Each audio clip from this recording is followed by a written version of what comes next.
Hello, let's explore interactive circuits with Classiq.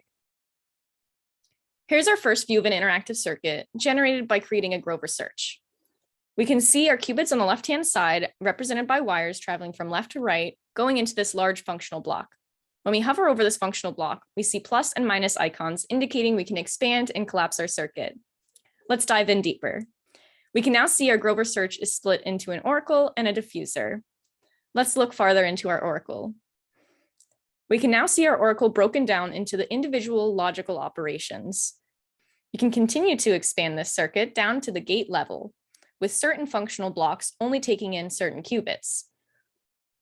While some of these functions are now fully expanded, revealing the gate view, others still require more expansions.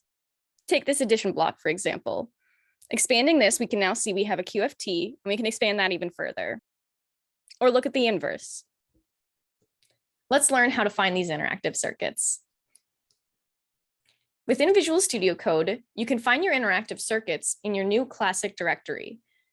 We can see in our Explorer, we have a folder for each of our circuits, and within this folder, we have our chasm, our transpiled chasm, some metadata, and an interactive circuit. With an HTML reader extension, you can open this directly from Visual Studio Code. And if you don't have an extension, no worries. Simply navigate to this folder in your system and open up the interactive circuit in the browser of your choosing.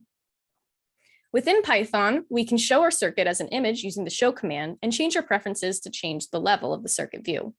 Or we can show our interactive circuit using the show interactive command, which pops it up in a new window. Thanks so much for watching.